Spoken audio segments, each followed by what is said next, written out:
America के पूर्व राष्ट्रपति डोनाल्ड ट्रंप किसी न किसी कारण से सुर्खियों में बने रहते हैं। ट्रंप अब एक नए विवाद में फंस गए हैं। पूर्व राष्ट्रपति पर आधिकारिक दस्तावेजों को फाड़कर फ्लश कर देने का आरोप है। ट्रंप ने इतने ज्यादा दस्तावेज फ्लश किए हैं कि इससे व्हाइट हाउस का टॉयलेट जाम हो गया है। चीन वैश्विक ग्लोबल सप्लाई चेन के मुद्दों को बिगाड़ रहा है। इसके अलावा चीन की जीरो कोविड-19 पॉलिसी की वजह से महंगाई बढ़ रही है। बैंक ऑफ जापान के बोर्ड एक के सदस्य ने इसकी चेतावनी दी है। नीति निर्माता टोयोकी नाकामुरा ने कहा कि चीन की जीरो कोविड पॉलिसी की वजह से ग्लोबल सप्लाई चेन को लंबे समय तक प्रभावित होना पड़ रहा है। कोरोना वायरस को लेकर कई देशों में रिसर्च और स्टडी की जा रही है। इस बीच एक राहत वाली जानकारी सामने आई है। हालिया रिसर्च के मुताबिक अगर आपने कोरोना की दोनों वैक्सीन और बूस्टर डोज ले लिए हैं तो आप बेफिक्र रहिए, क्योंकि वैक्सीनेटेड होने के बाद भी अगर आप कोविड इन्फेक्टेड हो गए फिर भी आपकी कोरोना से मौत होने का खतरा शून्य है। भारत में विदेश मंत्री एस जयशंकर क्वाड देशों की मीटिंग में शामिल होने के लिए 9 फरवरी से 12 फरवरी ऑस्ट्रेलिया के मेलबर्न में रहेंगे। इस दौरान गुरुवार को अमेरिका के secretary of state Antony Blinken Bharat के विदेश मंत्री से मुलाकात करेंगे। ऑस्ट्रेलियाई विदेश मंत्री मारिस पाय ने मेलबर्न में चौथे क्वाड विदेश मंत्रियों की बैठक के लिए भारत, जापान और अमेरिका में अपने समकक्षों की मेजबानी करेंगे। फ्रांस में भी कनाडा जैसे ट्रकों के प्रदर्शन का खतरा पैदा हो गया है। ऐसे में पेरिस पुलिस ने गुरुवार को कहा कि वो कनाडा की राजधानी ओटावा में कोरोना वायरस प्रतिबंधों के खिलाफ हुए फ्रीडम कॉन्वॉय पर प्रतिबंध लगा रहे हैं।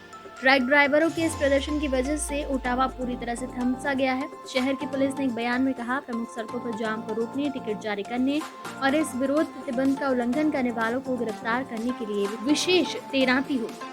उत्तर प्रदेश के एक्सप्रेसवे का जाल बिछाने की योजना है। राज्य के पहले से ही कई एक्सप्रेसवे पर वाहनों का परिचालन हो रहा है। अब उत्तर प्रदेश में 4 नए एक्सप्रेसवे बनाने की योजना है। इन सभी हाई स्पीड रोड का निर्माण कार्य पूरा होने के बाद यूपी से पश्चिम बंगाल, बिहार और नेपाल जाना काफी आसान हो जाएगा। इन सभी जगह पर सड़क मार्ग से जाने के लिए रोड है, लेकिन एक्सप्रेसवे के अभाव में आवागमन में काफी समय लग जाता है। इसके साथ ही प्रदेश की राजधानी लखनऊ से औद्योगिक नगरी कानपुर तक भी एक्सप्रेसवे बनाने की योजना है।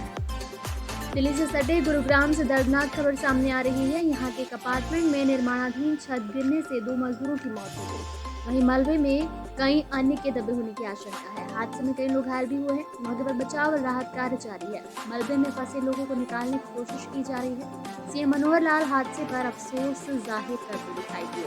राजकुमार राव और भूमि पेडनेकर की फिल्म बधाई तो आज रिलीज हो गई है। फिल्म के रिलीज होने के साथ सिनेमाघरों की रौनक एक बार फिर लौट गई है। फैंस ने मूवी को कितना पसंद किया ये तो जल्द पता चल जाएगा, लेकिन फिल्म की स्पेशल स्क्रीनिंग में राजकुमार राव और भूमि बैंड बाजी के साथ डांस करने पहुंचे।